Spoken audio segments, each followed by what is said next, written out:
Tá aparecendo, né? Está aparecendo, sim. Tá bom. Bem, então, boa tarde a todos.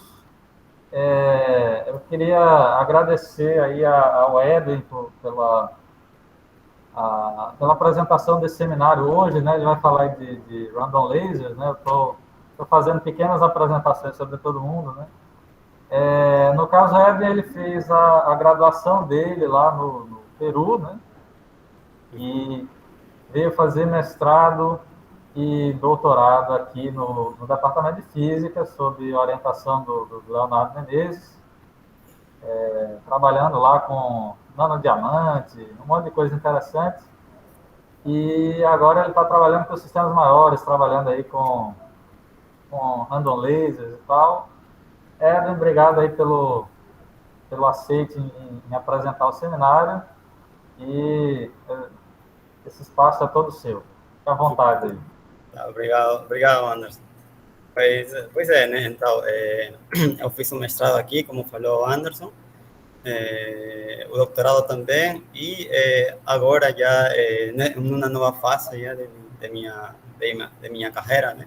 Fazendo um pós-doutorado baixo a supervisão do professor Anderson Gomes, né? Então,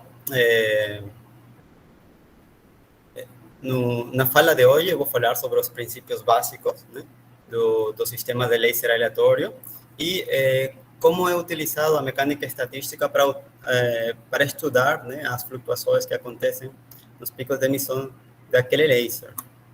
São sistemas bastante interessantes, mas então é de vital importância conhecer o princípio de funcionamento deles, né?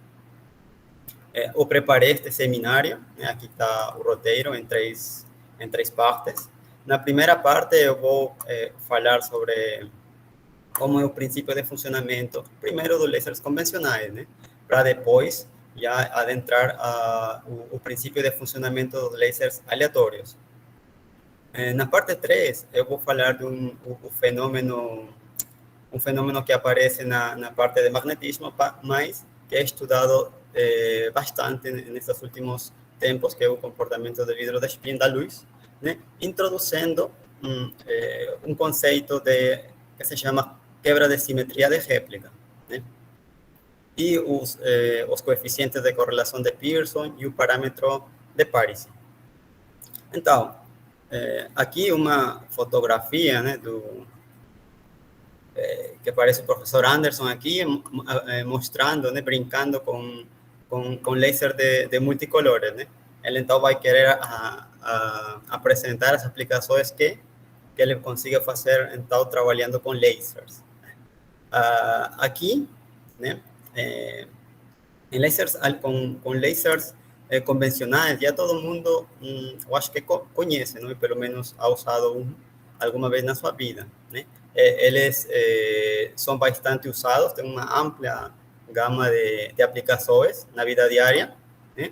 Por exemplo, aqui estou mostrando um leitor de código de barras que é utilizado geralmente em lojas, supermercados, bancos, etc., né? O laser também é utilizado, né, para gravar, por exemplo, música, filmes em CDs, DVDs, etc. Aplicações interessantes também se pode fazer com um laser convencional, né? Na área médica. Aqui nesta fotografia, por exemplo, deixa eu colocar aqui o ponteiro. Aqui nessa fotografia, por exemplo, uma aplicação que é na odontologia, mas não é só essa área onde podemos utilizar os lasers aleatórios, sino também a gente pode utilizar os lasers convencionais, desculpem, sino também tipo nos sistemas biológicos, em tratamento de câncer, etc.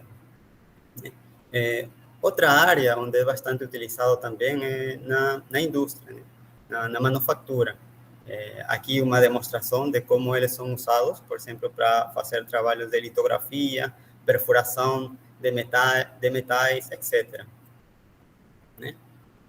O termo laser é o acrônimo de uma junção de palavras que significam, né, o light emission, light amplification by stimulation, Desculpem aí. Então, light amplification by stimulated emission of radiation, né? É uma palavra que foi cunhada pelo Dr. Gordon Gould, da Universidade de Columbia, no ano 1959. Então, esses lasers convencionais têm características importantes, né? Uma delas é a monocromaticidade, né? Que tem que ver com o comprimento de onda específico que tem esses lasers, né? O que quer dizer que a largura de linha dele é muito fina, né? Digamos, as cores os comprimentos de onda desses lasers vão desde o ultravioleta, passando pela região do espectro visível até o infravermelho, né? Esses lasers são escolhidos, né, dependendo da experimentação, o trabalho que se quer fazer. Por exemplo, agora, neste processo da pandemia, né, que estamos vivenciando, né, um laser que é bastante utilizado é o laser no ultravioleta, né, para desinfecção de máscaras, etc., né? Uma outra propriedade é que é altamente direcional, né? Ou seja, eles a longas distâncias divergem muito pouco, né? Só para ter em conta que existem lasers tão potentes que servem, por exemplo, que são utilizados para medir a distância da Lua à Terra, né? Com precisão de 1 milímetro, né? E por último, também eles são bastante coerentes, né? Ou seja, têm a mesma fase. Então, os componentes comuns que tem esses lasers convencionais, né? O meio ativo, né? O meio ativo que pode ser o gás, sólido ou líquido. Em gás temos, por exemplo, o CO2, o gás de neon, o hélio, né? Temos, de fato, alguns lasers desses com esse meio nos laboratórios.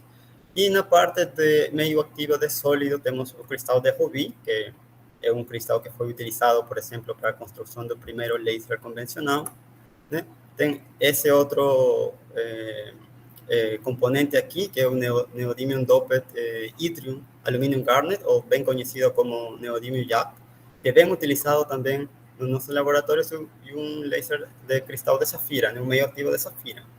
Na parte de meios ativos líquidos, temos, por exemplo, a rodamina, que é bastante usada. Ok? Outro componente importante é a potência de bombeamento, né? Que pode ser elétrica ou pode ser óptica, né? Por exemplo, uma fonte elétrica vai ser uma fonte de descarga de alta voltagem, que geralmente se utiliza quando se trabalha com um meio ativo gaseoso, né? E na parte óptica pode ser uma lâmpada, por exemplo, né? E outro componente importante, que de fato seria que todos os lasers convencionais têm, é a cavidade que faz o feedback, né? Que está composta por dois espelhos, um altamente refletivo e outro parcialmente transmissível, né? Que permite, então, manter os fótons dentro dessa cavidade para depois eles emitir emissão laser, né? Então, esses são os componentes básicos de um sistema laser, e o princípio de funcionamento dele é por inversão de população, né? Significa que temos temos átomos num estado excitado. Aqui na parte esquerda da transparência, por exemplo, temos um sistema de 4 níveis, né, típicos para explicar essa inversão da população.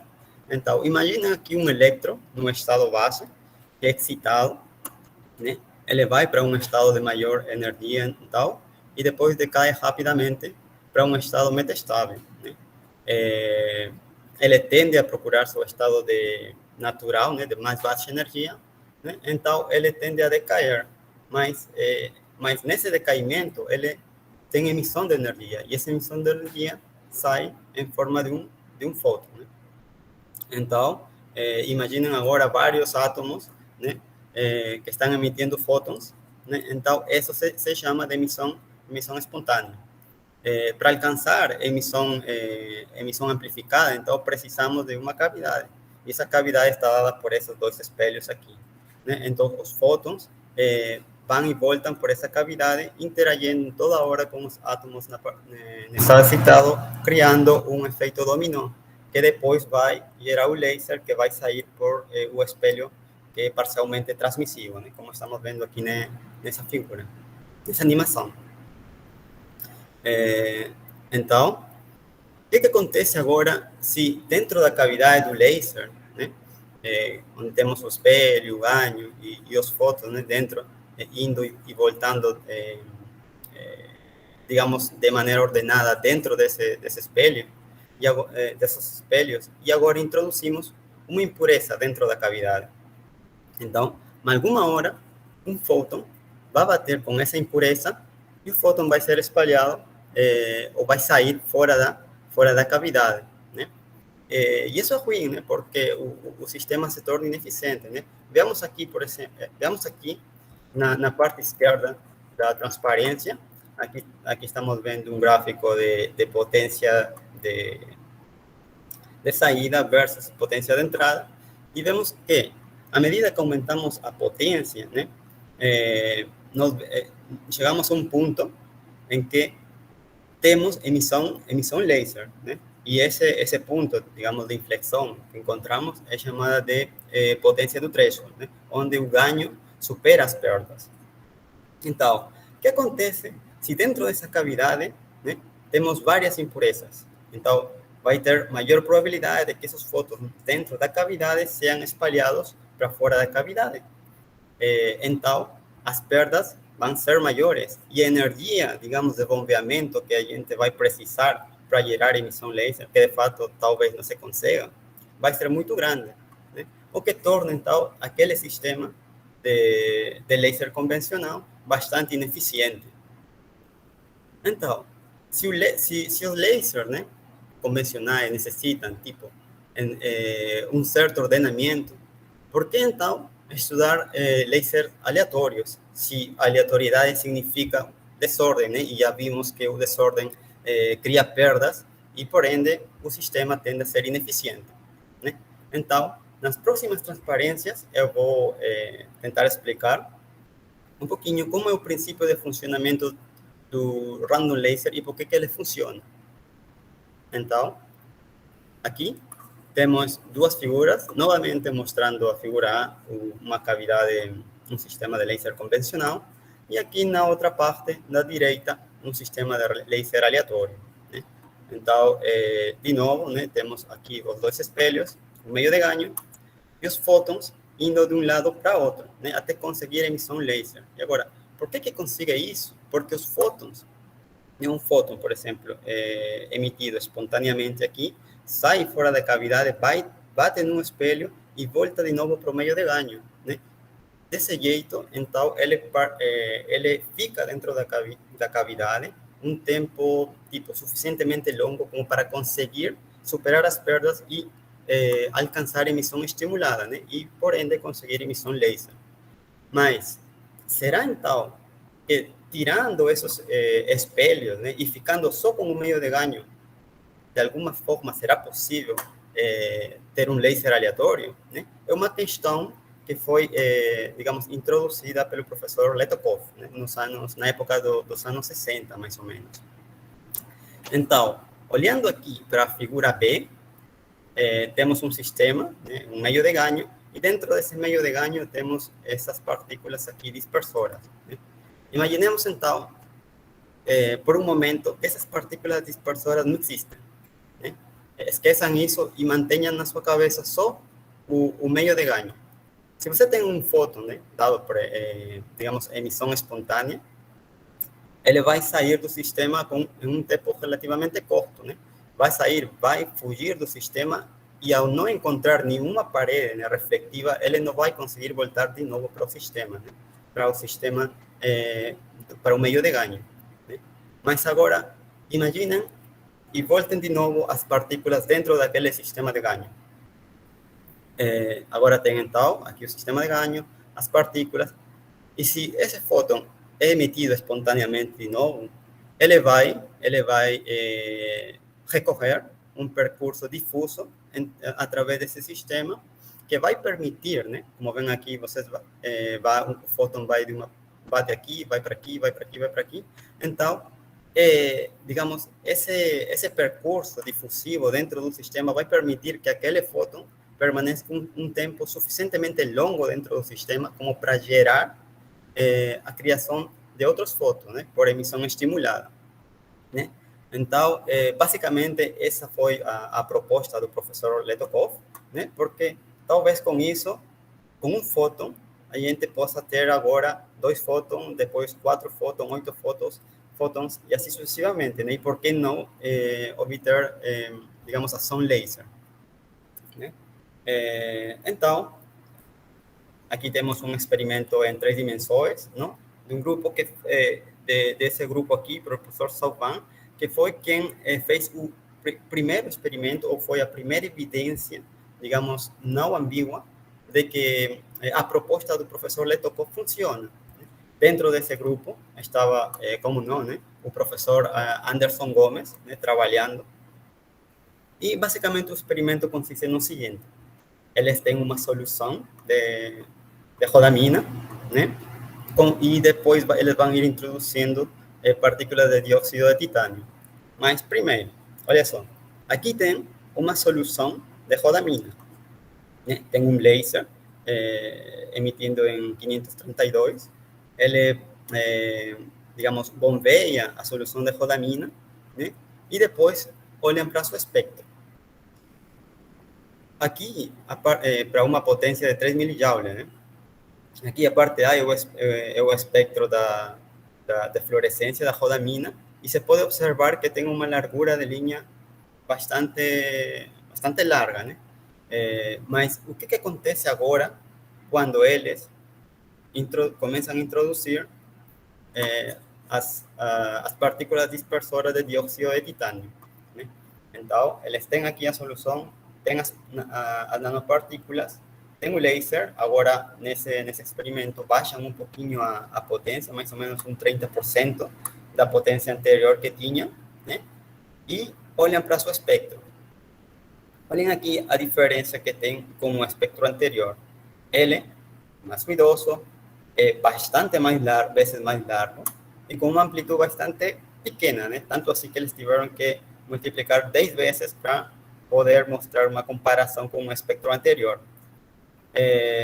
Então, mas se eles continuam aumentando a potência do laser, né? Então, eles observaram, né? Eles observaram um estreitamento abrupto, né? Como vocês observam aqui no espectro C, onde a largura de linha diminui bastante, né? E a amplitude dela também é bastante vezes maior, tanto assim que eles tiveram que agora dividir por 20, né? Para fazer uma comparação. Aqui, então, temos os três espectros, né? O primeiro, para quando se tem só rodamina; o segundo, para uma baixa potência, quando se tem a rodamina e as partículas dispersoras; e aqui, quando a potência é aumentada e se alcança a emissão laser, né? Observando-se um estreitamento na linha de emissão. Aqui a assinatura do laser, né? Esses gráficos são similares, mas são feitos para diferentes concentrações dessas nanopartículas de dióxido de titânio, né? Observando-se, né, uma queda abrupta dessa largura de linha, né, à medida que se aumenta a energia de excitação, né? Aqui eu marquei com uma estrela, né, essa curva daqui, por exemplo, que se mantém, digamos que praticamente constante, né? Que é a largura de linha do espectro quando você não ha introduzido ainda as partículas de dióxido de titânio, né? É a largura de linha de emissão só do solvente. Então, isso foi a primeira evidência experimental, né, de um laser aleatório em 3 dimensões. Agora, dentro de laser aleatório, existem 2 regimes, né? Um regime que é chamado de regime incoerente e outro regime que é chamado de coerente, né? Então, ambos têm uma distinção. Então, para explicar isso, Aqui temos, por exemplo, no regime incoerente, um sistema com nanopartículas dispersoras, né, um meio de ganho. Então, imaginem que um fóton emitido espontaneamente, ele vai percorrer percursos de maneira difusa através do sistema, mas no caminho ele vai criar fótons por emissão estimulada, né? Então, digamos, por dispersão, alguns fótons vão sair do sistema e outros vão voltar para dentro do sistema, né? Mas, digamos que esse primeiro fóton não volta para a posição inicial de onde ele saiu. Então, dessa forma, é pouco provável encontrar, digamos, ressonâncias dentro daquele sistema. O que significa que o pico de ressonância da emissão laser vai ser o mesmo que o pico da frequência central da banda de emissão do solvente, né? Que seria, nesse caso, o único elemento ressonante dentro do sistema. O que é diferente, né, para o regime de feedback coerente. Aí o fóton vai percorrer trajetórias difusas fechadas, né? Então, que vai se evidenciar no espectro de emissão em distintos modos, evidenciando-se, então, esses picos de emissão, né, que são chamados de spikes. E o sinal, né, vocês podem ver aqui que é bastante diferente, né? Aqui uma largura um espectro bastante suave, mas aqui tem esses picos, assinaturas bastante diferentes para esses regimes. Então, até aqui, hemos feito um repasso, né? Primeiro dos lasers convencionais, como eles funcionam, e depois, agora, hemos falado um pouquinho dos lasers aleatórios, né? E mais ou menos, eu espero que tenha ficado mais ou menos claro a diferença que tem um de outro.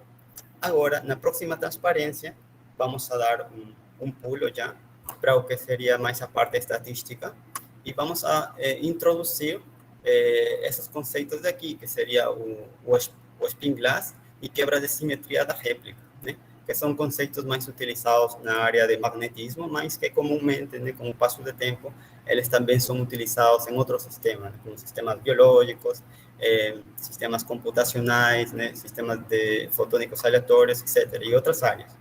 Então, para entender o que se refere a esse conceito de spin glass, né, então, primeiro temos que relembrar, né, o que significa, né, um magnetismo normal. Para isso, eu coloquei aqui 3 figurinhas, né? E essas setinhas que vocês estão vendo aqui vão ser tipo como os spins, né? Então, aqui nesse primeiro quadro, temos spins apontando em todas as direções, o que significa que tem uma magnetização igual a zero, né? Essa formação aqui é conhecida como um material paramagnético, né? Mas, se você agora começa a mudar a temperatura, tem os spins começam a se, de alguma forma, alinhar, né? E para baixo de uma temperatura TC, que é a temperatura de Curie, né, esses spins ficam paralelos. Então, esse tipo de materiais são conhecidos como ferromagnéticos. Mas existem outros materiais onde acontece o contrário, né? Para baixo de uma determinada temperatura, T sub n, né, ou temperatura de Nehel, né, os spins começam a alinhar de forma antiparalela, né? E esses materiais são conhecidos como antiferromagnéticos. Então, esses sistemas são estudados, né, formulando o hamiltoniano, que vem estar dado pela interação desses spins, né? Aqui temos S1, SI e SJ, onde esses são os spins e I indica a posição daqueles dos íons, né, com aquele spin. Esse produto aqui está multiplicado por uma constante J e J, chamado de constante de interação ou constante de troca, né? Então, para quando essa constante J e J é maior do que zero, né, então estamos no sistema ferromagnético, e quando essa constante J e J é menor do que zero, então estamos falando de sistemas antiferromagnéticos. Mas nem todos os materiais ou têm esse ordenamento, né? Tem outros que têm um ordenamento um pouquinho mais complexo. E para isso, então, digamos, aqui uma configuração antiferromagnética, né? Que é comumente utilizada para esses sistemas e que vai servir para introduzir o conceito de frustração, né? Então, aqui você tem um triângulo, cada esquina de um triângulo contém um íon, né? Aqui, por exemplo, está um íon com um spin apontando para cima e aqui um íon apontando com o spin para baixo, né? Para ter um J e J menor do que zero, né? Ou seja, para alcançar o mínimo de energia, essa configuração é aceitável, né? Porque para o caso antiferromagnético, então você precisa de um spin para cima e um spin para baixo. Aqui, do outro lado, para ter essa configuração de menor energia, você precisa de um spin apontando para baixo, né? Apontando para baixo. Mas, se você vai para esse outro lado do triângulo, para alcançar a configuração do mínimo de energia, você precisaria de um spin para cima. Mas, simultaneamente, você não pode ter um spin para cima e um spin para baixo, né?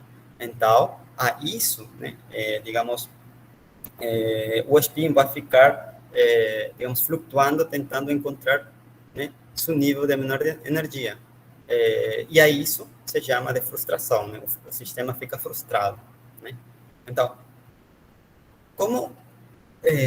digamos, como reconhecer, né, ou distinguir, então, esses sistemas de vidro de spin dos sistemas que comumente conhecemos, né? Paramagnético, ferromagnético, antiferromagnético.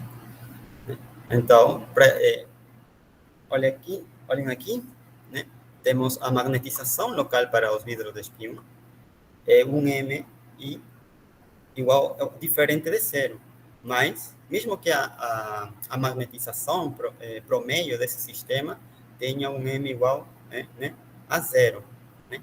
Vemos aqui nos gráficos da direita um sistema paramagnético, um sistema de spin glass, né? Vem que ambos têm magnetização promédio igual a zero. Então, como distinguir eles? Porque até em aparência são bastante similares. Então, aí se introduz um novo parâmetro chamado de momento de segunda ordem, né? Esse que tem está dado por essa expressão daqui. Então, você tem que, para os sistemas paramagnéticos, esse Q é igual a zero, mas para o sistema de vidros de spin, esse Q vai se tornar diferente de zero. Então, dessa maneira, se pode diferenciar um sistema do outro. Em termos de energia, então, para um sistema paramagnético, você tem só o mínimo de energia, mas para um sistema de spin glass, abaixo de uma certa temperatura, você tem vários mínimos de energia, né? Que são justamente indicados por essa frustração do sistema, que às vezes tem um spin para cima e um spin para baixo, né? Isso se evidencia nesse gráfico aqui com esses vários, digamos, mínimos de energia, picos de mínimos de energia. Outro conceito importante também é a chamada de réplica, né? Como podemos entender, então, o que é uma réplica? Uma réplica, então, pode se entender como digamos, uma sequência simultânea de fotografias, mas essas fotografias, né, essa daqui é bastante importante, essas fotografias têm que estar tomadas nas mesmas condições experimentais, né, para poder ser chamadas de réplicas. Então, em algumas, digamos, réplicas, você vai encontrar o spin para cima, em outras réplicas, você vai encontrar o spin para baixo. Digamos, se pode quantificar tudo isso, né, por meio de um parâmetro. Esse parâmetro chamado parâmetro de ordem, ou você pode encontrar na literatura também chamado como parâmetro de Parisi, ou coeficiente de Parisi, né, que está dado pela correlação desses spins, né, para distintas réplicas. Né? Aqui tem um spin na posição I, né, para a réplica alfa, e aqui tem o mesmo spin na posição I, mas para uma réplica diferente, né, a réplica beta. O valor, ou esse parâmetro, então, indica as correlações dos spins entre as réplicas. Esse conjunto de valores depois pode ser, digamos, graficado, né, em uma distribuição que indica se um sistema é correlacionado ou anticorrelacionado. No caso de spins anticorrelacionados, essa distribuição vai ter um pico centrado em torno de Q, que é igual a zero. Mas, no caso de que os spins estejam totalmente descorrelacionados, essa distribuição, ou pico de distribuição, já não vai estar centrado em torno de Q zero, sino em Q diferente de zero. Aqui uma fotografia de Giorgio Parisi, de 1979, não? Quem foi o científico que introduz esse conceito de quebra da simetria da réplica. Como já tínhamos falado, né? Foi bastante utilizado para explicar os fenômenos magnéticos, né? Mas que também agora vou apresentar que pode ser utilizado, né, em sistemas de laser aleatório, né? Mas antes você tem que fazer umas analogias. Então, quem foi que fez digamos, essas analogias ou fez um experimento para ter a primeira evidência experimental dessa teoria em random lasers? Foi um grupo italiano, né? O nome do primeiro autor foi Cofranilla, e eles publicaram uma Nature em 2015, né, fazendo essa analogia entre os vidros de spin e o laser aleatório. Então, no caso do laser aleatório, né, eles têm os campos, os modos de campo eletromagnético, que serão, digamos, vistos como se foram os spins num sistema de vidro de spin. E a intensidade do laser aleatório será dado como inverso da temperatura. Agora, por que o inverso da temperatura? Porque vai se ver aqui na frente que, digamos, para baixas temperaturas, vista no vidro de spin, né, você alcança essa configuração de vidro de spin para baixas temperaturas. Mas depois você verá que para intensidades altas você alcança ou chega para essa quebra de simetria da réplica. Então, são inversamente proporcionais. Por isso que para o laser aleatório você tem a intensidade, e para o spin glass você tem a inversa da temperatura, né? Então, para analisar, né, digamos, esse comportamento de quebra de simetria, eles analisam as flutuações de intensidade, né? As flutuações de intensidade, então, vão estar dadas por esta relação, né? Essa daqui é a intensidade de uma réplica alfa, menos a intensidade promédio nessa réplica, né? Está dada por essa expressão aqui. E o parâmetro de ordem, que é alfa-beta, né, será o produto dessas flutuações, tanto para a réplica alfa e para a réplica beta, né? Aqui é dividido, esse produto é dividido por essas expressões para, digamos, normalizar e ter valores entre menos 1 e 1. Alfa e beta, né, então, são as réplicas, e eles vão de 1, 2 até N sub S, que são, digamos, o número de réplicas que vão usar para o análise. Então, esse aqui é o experimento, né? Então, seria um experimento de laser aleatório em duas dimensões porque estão utilizando uma molécula aqui, uma molécula depositada num cover slip, né, de uma lamínula. Então, a configuração do setup é bastante simples. Tem aqui a molécula, tem um laser bombeando, né, em 532, e utilizamos um detector que será conectado, né, a um espectrômetro para ver os espectros, né? Aqui, nessa figura, então, temos os distintos espectros tomados, né, para em alta resolução. A resolução é 0,07 nanômetros. Aqui se fixa a potência a 10 milijoule, se fixa e se toma várias réplicas.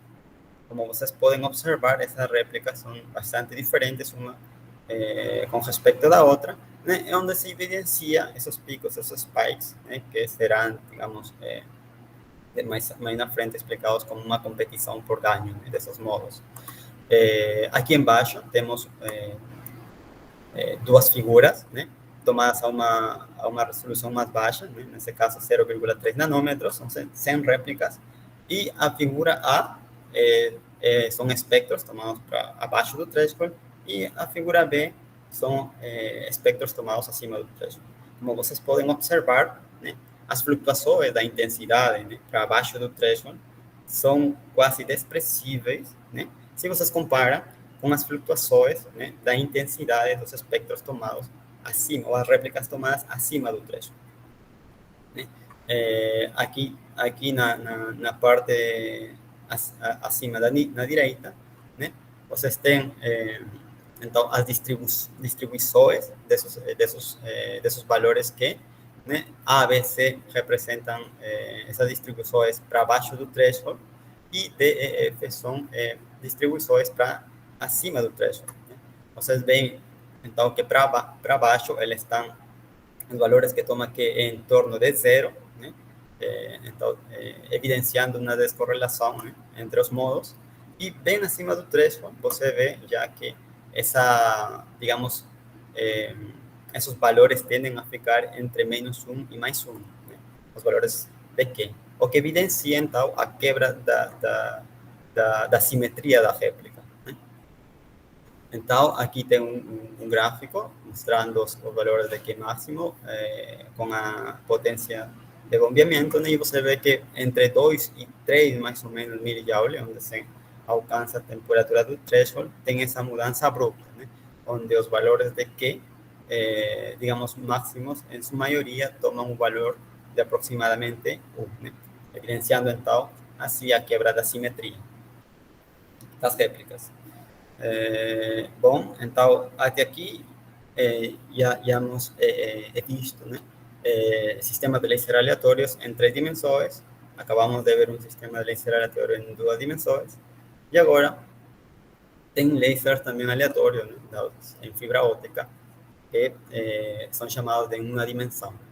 Então, aqui de fato acho que foi o primeiro trabalho com um sistema desse tipo, né? E foi dado, ou foi um trabalho feito por vários professores desse departamento, como vocês podem observar. Está o professor Anderson Gomes, o professor Cidi, Antônio, Leonardo, né?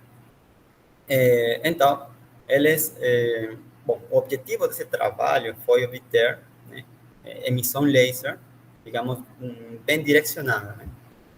Então, para isso, eles utilizaram uma fibra óptica. Aqui temos uma fotografia de um corte transversal da fibra óptica que eles utilizaram. Então, o núcleo dessa fibra, né, nesse caso, não é um núcleo sólido, como geralmente temos em uma fibra óptica, sino é um núcleo oco, né, é um tubo. E o cladding seriam esses tubinhos que aparecem aqui, né, que também são ocos, que formam um cladding. Então, eles vão introduzir desse núcleo uma solução de rodamina com partículas de dióxido de titânio. Então, o sistema que eles montam é bastante simples, né? Eles colocam aqui a fibra nessa disposição, bombeiam com um laser verde, né, de maneira perpendicular à fibra, e depois coletam com uma lente o espectro de emissão, né? Então, os resultados que eles tiveram dos espectros são esses, né? Tem a figura A, B, C. Na figura A, você tem espectros tomados para quando você tem a solução de rodamina numa célula, né, com as partículas de dióxido de titânio. Né? Eles tomam vários espectros, tomam espectros para diferentes energias, intensidades de energia, né? Que são 9, 24, 48, 80, 112. Né? Então, eles tomam espectros para todas essas energias e veem que a largura de linha não sofre, digamos, uma alteração considerável. Né? Na figura B, aí já tem a solução de rodamina, né, colocada dentro da fibra, mas sem conter ainda as partículas de dióxido de titânio. E eles observam, né, que a largura de linha do espectro de emissão também não sofre uma alteração considerável na largura de linha, mas, né, se mantém constante. Aqui o C já é totalmente diferente, né? Aqui na figura C, eles já têm a solução de rodamina com as partículas de dióxido de titânio dentro da solução e colocam, então, assim, dentro da fibra óptica. Eles, então, vão aumentando a potência de bombeamento, a energia de bombeamento, e vem agora sim, né, um estreitamento considerável, né, da largura de linha. Vocês podem observar aqui, então, o que sofre, né, ação laser, né, em esse gráfico A, de intensidade versus potência de bombeamento, né? Então, são esses quadrinhos verdes. Então, para uma determinada intensidade, você consegue ação laser. Diferente a essas bolinhas azuis aqui que representam, né, digamos, a rodamina dentro da fibra, mais sim as partículas de óxido de titânio. Né? Nunca vocês veem aqui emissão ou ação laser. Na parte B, vocês têm a assinatura da largura de linha versus a intensidade, né, da potência, e vocês veem que sofre, de fato, né, uma queda considerável, ou um estreitamento considerável, né, justamente aqui nessa potência de threshold. Então, isso seria o laser, né, em uma dimensão. E agora, também tem um outro tipo de laser, né, que introduz uma novidade, né? Agora, como meio de ganho, eles utilizam um amplificador óptico semicondutor em combinação com uma fibra dopada com erbium. Né? É um experimento que se fez no grupo do professor Anderson Gomes, né, em colaboração com o professor Walter Magoulis, o Abhishek Das e o professor Jean-Pierre Van der Waal. Então, o sistema ou a configuração, a arquitetura do sistema de fibra óptica é essa daqui. Tem um laser CW emitindo em 1480 nanômetros que vai bombear, né, a fibra dopada com erbium. Né? Por backscattering, né, tem fótons voltando, que voltam da fibra, né, voltam por esse caminho aqui hacia até chegar a um amplificador óptico semicondutor que sirve como uma espécie de switch, né? Ele vai bloquear a luz proveniente da fibra dopada com erbium, exceto para quando ele é ativado com pulsos de corrente. Né? Uma vez que ele é ativado, então essa luz que vem da fibra dopada com erbium amplificada passa por uma fibra single mode e é jogada de volta para a fibra, né? E faz essa recirculação, né? Indo e voltando. Então, pode-se ajustar a frequência, digamos, a frequência do amplificador do óptico semicondutor para coincidir de forma sincronizada com a luz que volta desde a fibra óptica. Né?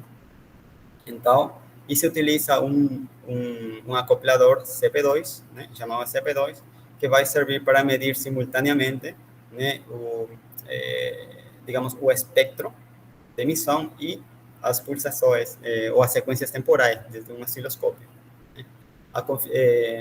Se faz, digamos, na parte C, um gráfico de potência óptica versus potência de bombeamento, evidenciando, então, uma potência de threshold em torno de 120 miliwatts. Na figura de abaixo, na figura B, você tem a largura de linha versus potência, né, evidenciando-se também, né, uma queda abrupta ou uma diminuição abrupta dessa largura, né, justamente em torno dessa potência de threshold. Aqui, os gráficos inset, né, são espectro de emissão, né, aqui para 0,5 vezes a potência do threshold, né, evidenciando os dois picos na banda de emissão do erbium. E aqui se vê claramente o pico de emissão do random laser, né, para uma potência 1,5 vezes a potência do threshold. Então, vamos utilizar esse mesmo sistema, né? Nós utilizamos esse mesmo sistema agora para fazer um estudo, né? Um trabalho recente que publicamos, né? Em colaboração, né? De fato que foram parte importante deste trabalho, né? O professor Ivan e o professor Ernesto. Né? Junto a eles, se publicou um artigo que analisa as flutuações, né? De intensidade do laser e se vê o comportamento da quebra de simetria, né, utilizando um coeficiente de Pearson modificado. Né? Então, aqui você tem os espectros, tanto para baixo do threshold, como para acima do threshold. Então, são os espectros que vamos utilizar daqui para frente para fazer aquele análise que já mencionei, análise de intensidade. Aqui, então, na figura A, para 0,1 vezes a potência do threshold, você vê um espectro de emissão espontânea, né? É bastante largo, porque é dominante pelo amplificador óptico semicondutor. Mas essa assinatura é diferente para essas figuras B e C, para baixo do threshold, né? Para 0,5 e 0,9 vezes a potência do threshold, onde a emissão estimulada é mais evidente devido à fibra dopada com ergo, né? Evidenciando-se aqui, então, os dois picos na banda de emissão do ergo. Também pode observar que os picos de intensidade, né, flutuam muito pouco, né, em comparação, né, com esses gráficos daqui, que são tomados acima do threshold, em onde se evidencia, né, um estreitamento da largura da linha e também uma flutuação dessas intensidades, como observamos aqui, que é mais dominante, e aqui também, né, essas flutuações da intensidade. Então, são os aspectos que vamos utilizar por análise. E então, para isso, vamos primeiro introduzir o conceito de algumas definições, para depois apresentar o coeficiente de Pearson modificado. Né? Então, definimos um I gama I, que será a intensidade emitida num comprimento de onda lambda I do espectro gama, ou da réplica gama. I sub I será a intensidade promédio no comprimento de onda lambda I, e a flutuação será dada por essa expressão, onde delta gama I é igual à diferença entre esses dois valores. Então, com isso, se define um coeficiente, o coeficiente modificado de Pearson, né, Pm sub n, que vai ter valores entre menos 1 e 1. Né? Para quando se fala, então, de, digamos, de espectros, ou a somatória seja ao longo dos espectros, simplesmente se tendrá o coeficiente de Pearson, e quando a somatória seja ao longo dos comprimentos de onda, será o coeficiente de Pearson. Para o primeiro caso, então, fazemos essa troca aqui desses subíndices, M e N, substituímos por gama e beta, que são as réplicas, e o índice K substituímos por I. Então, substituindo esses, digamos, essas letras, nós voltamos para o que seria o coeficiente de correlação de pares. Né? Algo que temos digamos, que prestar bastante atenção aqui é sobre que se realiza essa somatória. Esse somatório está realizado em I, ou seja, esses produtos daqui das flutuações de intensidade ao longo dos comprimentos de onda. Isso que fique por enquanto claro, para depois ver a diferença que tem com os coeficientes de Pearson. Então, aqui você tem as distribuições desses valores que, né, na figura da esquerda, você tem para potências, essas distribuições para potências abaixo do threshold, e na coluna da direita você tem as distribuições para potências acima do threshold. Vemos que em A e B, então, essas distribuições desses valores que estão em torno de zero, né? Mas aqui, na vizinhança já do threshold, né? Na figura C, começa-se a evidenciar já essa tendência à quebra da simetria da réplica, né? Sendo bastante evidente já para cima do threshold, né? Onde os valores ficam entre, né? Digamos, tomam valores para Q de menos 1 e valores de Q mais 1. Desaparecem os valores de Q em torno de zero, praticamente. Então, se diz que se tem a quebra da simetria da réplica. Para o segundo caso, fazemos a mudança dessas variáveis. M substituímos por I, N substituímos por J, e esse índice K substituímos por gama. Né? Então, esse coeficiente, com essas mudanças, se chama coeficiente de correlação de Pearson. tem a mesma forma, né? Mas, olhem aqui, o somatório agora já não é ao longo dos comprimentos de onda, sino são ao longo das réplicas, né? Sinalando, né, correlações entre modos. Então, essa correlação, né, ou esse valor CIJ vai ser igual a zero quando os modos estén totalmente descorrelacionados. Tomará valores positivos cuando se tenga una correlación positiva y tomará valores negativos cuando se tenga una correlación negativa o una anticorrelación. Entonces, aquí en la parte direita da transparência temos, digamos, os resultados mostrando os mapas de calor, os mapas dos coeficientes de Pearson, né? Aqui começando com a primeira coluna, que são os espectros, e as outras duas colunas, que são os mapas de correlação. Então, as diagonais nesses mapas significam que são as autocorrelações que tem entre os modos, e o resto do mapa são as correlações cruzadas entre os modos, né? Então, para a figura 0,1, indo aqui para um zoom, essa figura da coluna da direita é um zoom, né, em torno dos comprimentos de onda que são interessantes para nós, né, que vai ser os comprimentos de onda em torno do qual vai se ter emissão laser, que seria mais ou menos esse pico aqui. Então, vamos para o zoom da figura da coluna da direita, né? Temos então, esse mapa de correlação desse tipo, né? A diagonal, que indica as autocorrelações desses modos, e a parte do mapa, as outras partes do mapa, né, externas, que indicam colorações, né, verde avermelhadas, né, indicando, então, que tem, tipo, descorrelações entre modos e algumas tendências de correlação, né, com valores vermelhos de aproximadamente 0,5. Né. Isso aqui pode se interpretar, né, como um começo, digamos, do que será a presença de correlações para potências mais altas, né.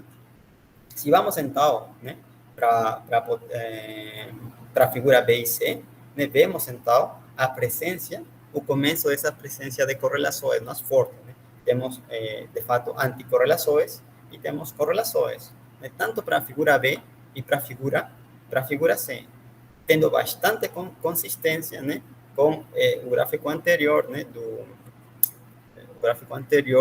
da distribuição de pares, né, porque essa presença de anticorrelações e correlações nos mapas vão ser evidenciados num alargamento, né, um alargamento dessas distribuições, tanto como vem aqui em B e C, né. Então, os valores já não são mais a maioria em torno de zero, sino começa a ter valores de que também um pouquinho mais acima de zero. Mais acima de zero e mais para baixo do zero, né? Seria no caso de anticorrelação. Então, essa é a assinatura para potência de threshold abaixo do threshold, mas veremos que para cima do threshold, essa assinatura muda significativamente, né? Tanto para os espectros daqui e os mapas de correlação do lado direito.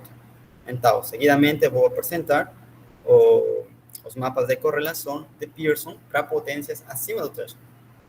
Então, começamos. Na coluna 1, então, temos os espectros, e nas duas outras colunas temos os mapas de correlação de Pearson.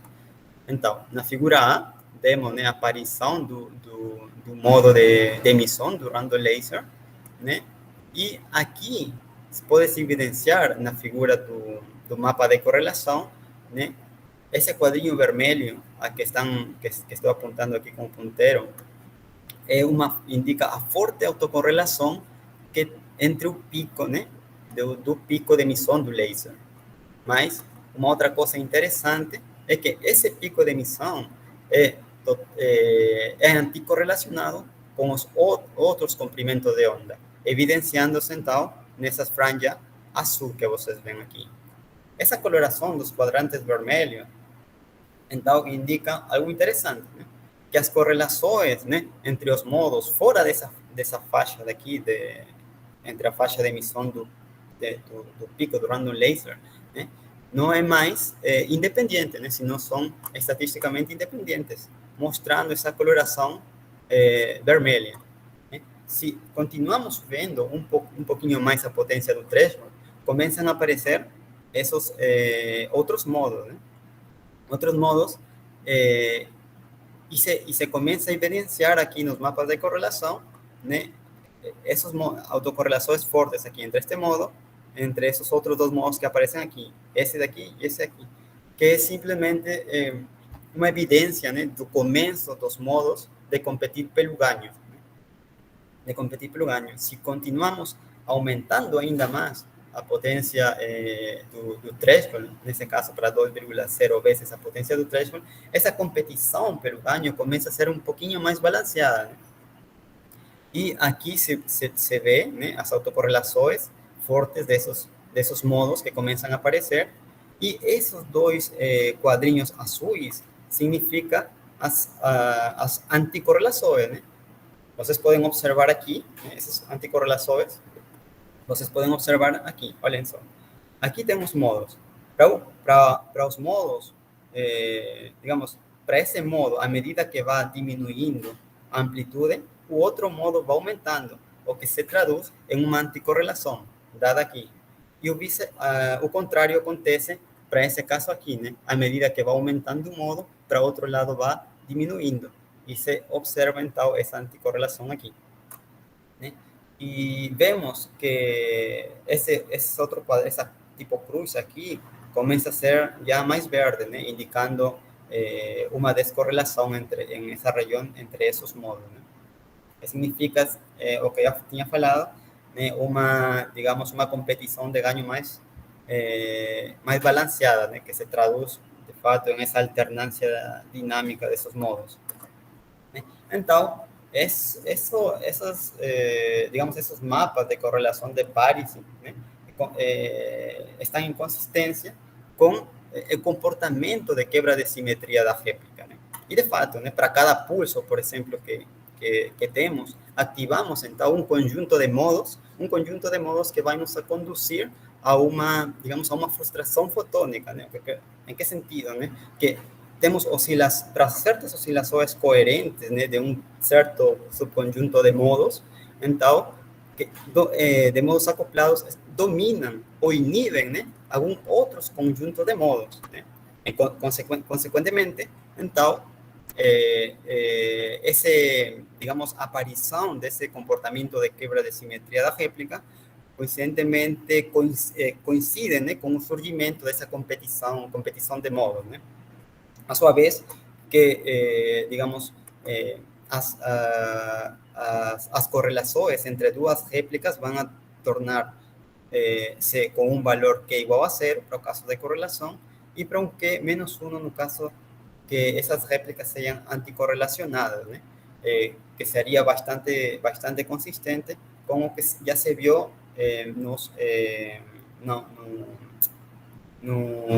na distribuição de probabilidades para o coeficiente de pares, né? Esses valores de Q menos 1 e Q mais 1, que evidenciam também essa quebra da simetria da réplica.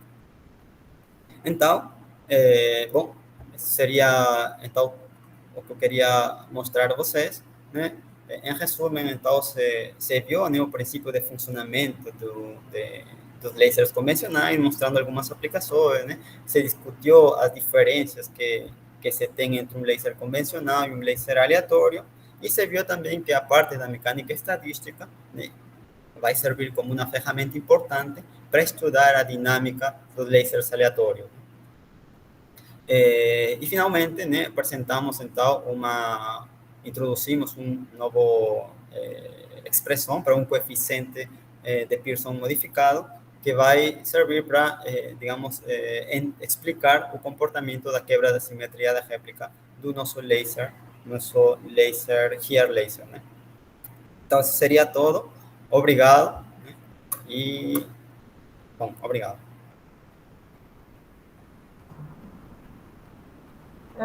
Muito obrigado aí pela apresentação.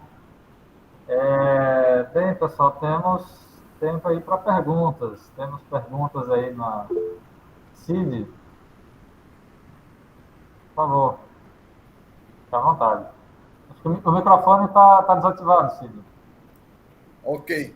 A internet caiu várias vezes, mas eu voltei e peguei uma boa parte do seminário. A minha pergunta é o seguinte: vocês, o laser de fibra estava acoplado com esse amplificador. Esse amplificador, então, ele é dirigido numa certa frequência. Uhum. Você estudou a dependência dessas correlações com a frequência de pulsação do laser? Não, de fato, essa frequência foi fixada porque, assim, você sintoniza a frequência para ter essa emissão de laser aleatório. Se você muda a frequência, você deixa de ter essa emissão laser. Então, você sintoniza de tal maneira que tem emissão laser, pronto, fixa aí a frequência e faça o estudo das flutuações né? Que nesse caso seria o coeficiente de Pearson. E por que razão existe uma frequência preferencial? Sim, isso tem que ver com o comprimento.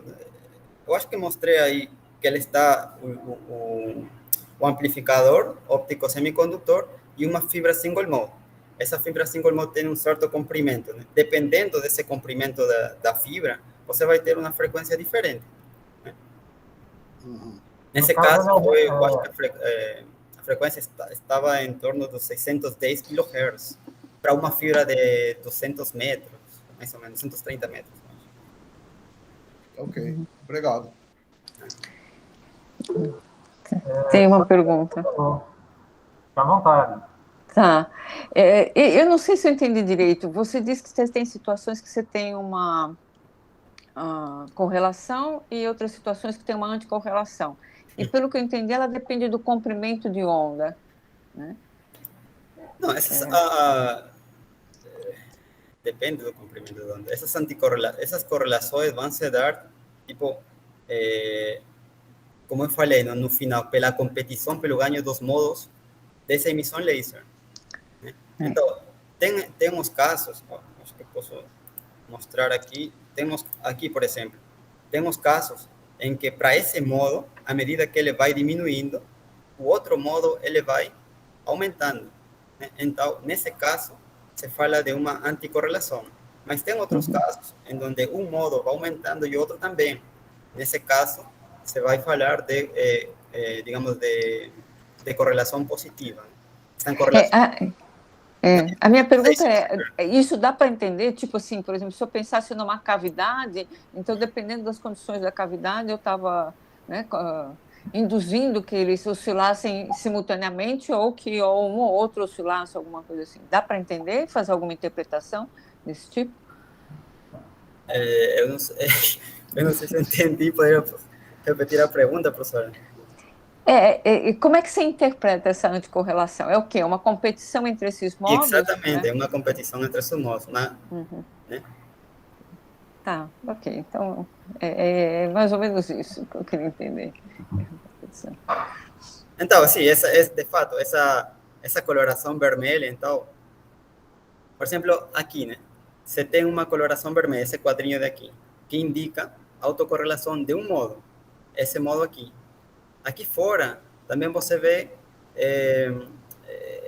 uma coloração vermelha, que indica também uma correlação positiva, o que quer dizer que as flutuações, né? As flutuações são não são mais, digamos, estatisticamente independentes, né? Uma tem que ver com a outra. Então, está correlacionado. Aí aparece essa coloração vermelha. Eu acho que... mas o que induz essa correlação? Essa correlação... então, ela é induzida como no meio? Pela competição pelo ganho, né? Pela competição pelo ganho. Bom, não sei se o professor Anderson está aí, talvez ele possa explicar melhor essa parte. Bem. Eu acho que Anderson Gomes não está, não. Não, né? Ele fugiu. Não, tudo bem, eu vou dar uma olhada, não, vou ler o artigo aí para ver se eu entendo tá certo. É que a gente vê a primeira vez, também não fica meio perdido. É que tem muitos parâmetros, né, envolvidos, né? Então você precisa entender como é que você está. Mas, assim, pelo menos eu tenho a impressão, não sei se Sim, posso estar completamente errado, mas, por exemplo, se você pegar o background ali da fluorescência, sei lá o que, ele deve aumentar também com o bico um pouquinho, né? Alguma coisa assim, não sei. Faz sentido isso, Edwin? Não sei. Pois o que assim, eu posso dizer para vocês que essas correlações entre correlações acontecem, né, por influência também, eu acho que da potência de bombeio, né? Porque você passa um certo umbral onde você evidencia essa competição pelo ganho. Se não for isso, então essas correlações entre correlações não aparecem, né? Como o caso, por exemplo, quando você tem só abaixo do threshold, onde você não tem ação laser, você vai ver esse mapa tipo de uma cor só, né? Mais tirando para verde que para vermelho, né? Porque aí estão todas as flutuações de intensidade anticorrelacionadas. Tá certo, obrigada. Descorrelacionadas. Cid tem uma pergunta novamente. Fique à vontade. Eu tenho uma pergunta. Não, pergunta não, eu tenho um comentário. É que o Anderson realmente não está aí na sala, mas o Walter Margulo está na sala. Tá. Então, Edwin, você poderia referir isso para ele entrar e fazer comentários aí. Professor Ai, meu Deus. Ai, meu Deus. Não, deixa eu fazer 2 comentários. Eu tinha pensado, na verdade... Obrigado, Edwin, pelo seminário, foi super interessante. Eu tinha pensado, com relação à sua pergunta, Cid, primeiro, você perguntou sobre a frequência se foi feita uma variação na frequência do laser. A frequência de repetição do SOA, do amplificador pequeno, ela define o tamanho da cavidade que está sendo usada. A cavidade, na verdade, ela é feita por uma fibra de erro que é muito comprida. Então, se o espalhamento é no começo da fibra, a frequência é mais baixa do que se o espalhamento é no fim da fibra. Então, quando você varia a frequência, a taxa de repetição, você escolhe que parte da fibra de Erbil está servindo para fazer a sua cavidade. Ou seja, o tamanho da cavidade do laser é definido pela taxa de repetição que você aplica nos pulsos de bombeio. Ok? Então, isso é uma coisa que é uma característica desse laser, que a taxa de repetição dele é definida define o tamanho da cavidade dele. Certo. Provavelmente então, a concentração de átomos de Erbil deve ser importante, né? Sim, a gente está assumindo que a concentração é mais ou menos a mesma, ou seja, o espalhamento é mais ou menos o mesmo. Aí tem uma variação do ganho, porque o bombeio não é uniforme, se você usa mais da fibra de Erbil, o ganho sobe, então a amplitude aumenta. Mas, enfim, o ponto é que a taxa de repetição define que parte da fibra de Erbil está sendo acessada. Ok. Isso é uma coisa.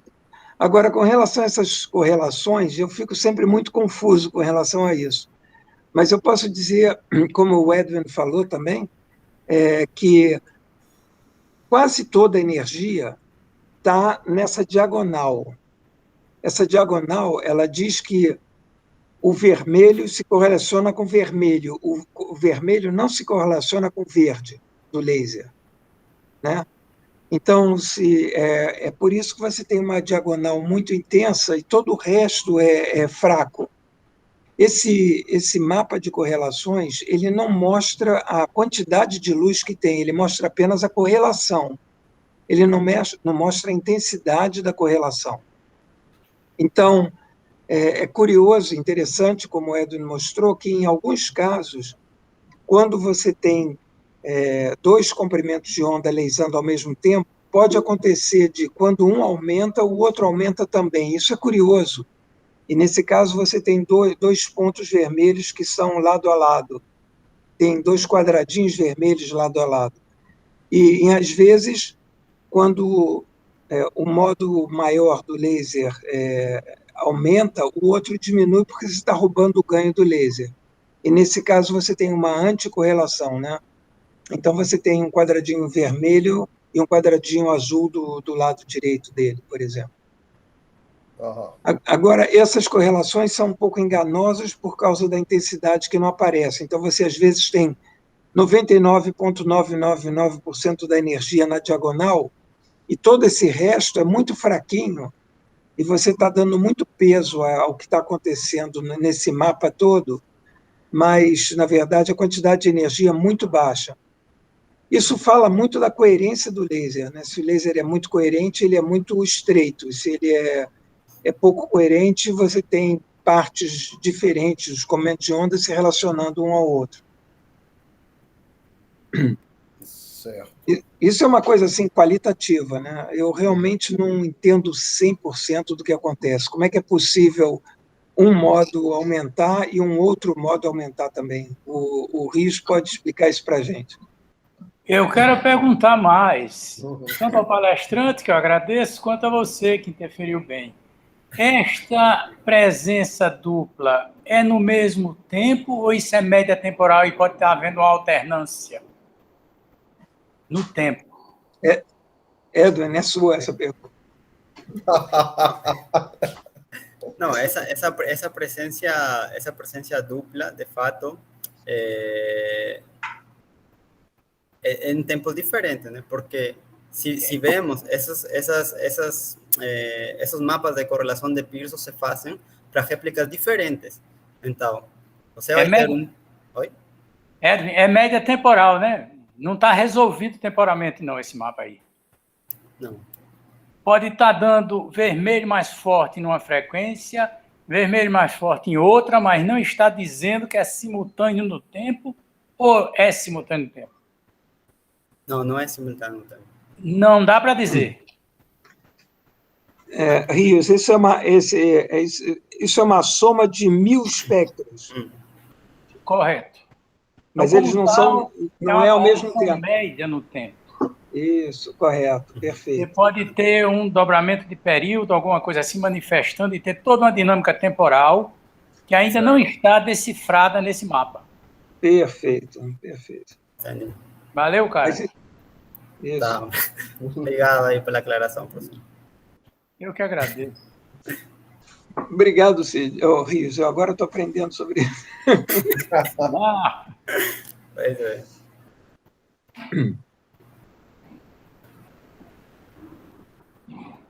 Então, temos mais perguntas aí na plateia. Caso não, eu vou agradecer a Edwin novamente pelo seminário aí, muito bom mesmo. Eu agradeço, Anderson, pela oportunidade, né? Já se tinha saudades de fazer um negócio desse aqui. Bastante tempo que eu não apareci. Esse seminário foi muito bom, Edwin. Estou lembrando daquele primeiro que você deu, esse agora está excelente. Tá, obrigado. Obrigado, professor. Obrigado, pessoal. Foi muito bom também o seminário aí. Parabéns aí. Obrigado. Vocês pelos trabalhos aí, né? Ok. Sim, sim. Não só pela apresentação, mas pelo conteúdo, né?